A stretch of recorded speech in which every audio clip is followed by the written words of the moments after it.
أكيد شفنا أفراح كتير قبل كده، لكن المرة دي مختلفة تماماً.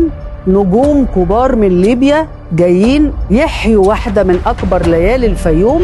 الغريب في الموضوع إن ده مش مجرد فرح، دي ليلة هيشارك فيها نجوم كبار جايين من ليبيا مخصوص.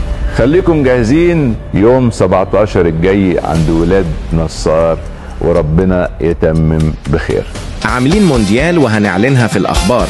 الفيوم كلها بتستعد وهنفرح كلنا عند ولاد نصار. أهلا ومرحبا بكم، انتظرونا في الحدث الأقوى والأكبر في تاريخ محافظات مصر. اليوم ده مش هيتكرر تاني، ملوك اللعبة ومعانا المفتاح. ويوم 17 الجاي هنفرح كلنا عند أحمد صلاح، فرحة أولاد الأكابر أولاد نصار. موعدنا يوم الاثنين 17/8 على أرض طنون، فرحة أحلى عريس أحمد صلاح وأخو العريس أسامة صلاح وابن خال العريس زياد أبو عيسى، بالاشتراك مع الميجا ستار الموسيقار معتز الجريدي.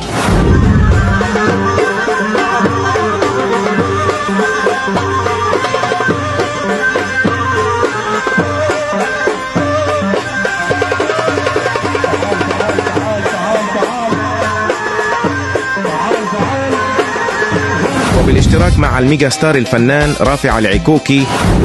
الناس شايلهم فوق على راسه، مش طمع في كرسي ساسه ولا فيهم مخلوق يذم راجل صالح في الراي وفي الشورى في الخير، مو دوار مصالح صاحب جود وصاحب همه راجل شايلها. وبالاشتراك مع الميجا ستار الفنان عاصي بولواج. عاود بهمومه يمشي ويعاود بهمومه، عاود بهمومه يمشي ويعاود بهمومه، شاوينا وما عقلي من زيد ذمومه، يا شاوينا وما عقلي من زيد ذمومه.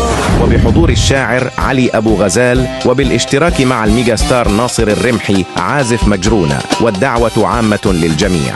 سوشيال ميديا محمد سلمي.